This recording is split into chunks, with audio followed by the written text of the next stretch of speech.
So if you didn't know, I'm currently in a process of creating my dream gaming mouse. My first ever design, the mouse fully assembled, weighed 27 grams. And then in my second part to that video, it weighed 25 grams. And then this is gonna be my last update to this series. It now weighs around 20 grams fully assembled, which weighs less than Optimum's Tech's zeromouse. So I'm gonna walk you through what changed and how I got it to weigh so little. So the biggest change that you can probably see right now is the battery. The battery from China, in my last video, I said it was gonna take until September to come. It came like a month earlier than expected, which is amazing. And then the battery that comes stock is 300 milliamps and weighs close to around 7 grams. And then the new battery only weighs around 4 grams. A massive 3 gram difference. I know it doesn't sound like that much, like 3 grams compared to 7 grams. Overall, like once you add everything up, it makes a huge difference. And then the other changes I made was to the shell. So I did copy Optimus Tech's zeromouse design. There is now a hole.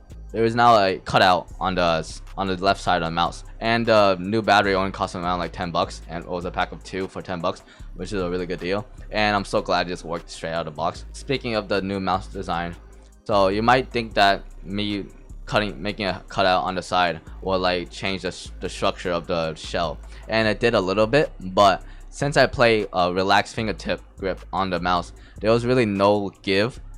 There was really no like change to it at all. I barely even press in with my thumb on this side on the mouse anyways, so it's just a place to hold the mouse, so I don't really press in at all. And when I do press in, it's like it barely goes in anyway. And there's a PC, then the PCB is there too, so to like support it when it does go all the way in, so it's not gonna snap on you or anything like that. Whenever I play games, I don't really throw my mouse around, I don't smash it, I don't squeeze it really hard, so there's nothing to worry about there. I also did get a filament dryer this time. So in my last 2 videos, I didn't use the filament dryers at all, but this time I actually did, and the prints came out way better than expected because I used a dryer. There was still some strings, but not as much as last time when I printed, or the first time I printed. And then let's talk about my experience playing with this mouse.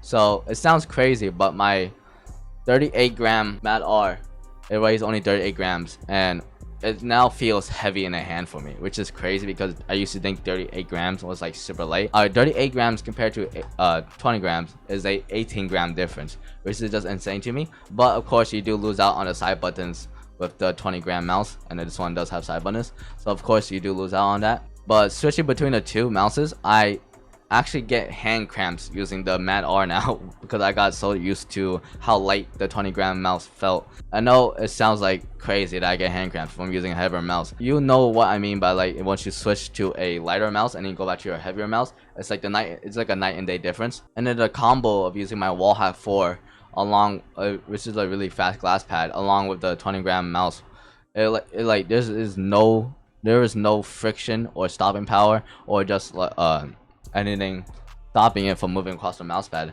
And this is a gift and a curse, and that I really feel like I have zero delay.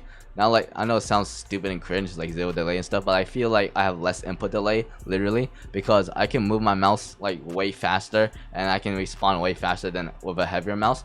And then of course this does come with a drawback of having less stopping power, so if I flick really hard, I'm gonna have a hard time stopping and stuff. And that just comes with me being bad at Valorant and needing more experience and just playing more of this mouse. Only issues I have so far, basically, but this mouse is basically perfect, apart from the fact that it has no side buttons, is that the mouse battery, since it is half the stock battery size, I do have to charge it more often, which is expected because it is a smaller battery. But since it does weigh way lighter because of it, I don't really care. In conclusion, I really don't know what else I could do to make the mouse lighter. I did all I could.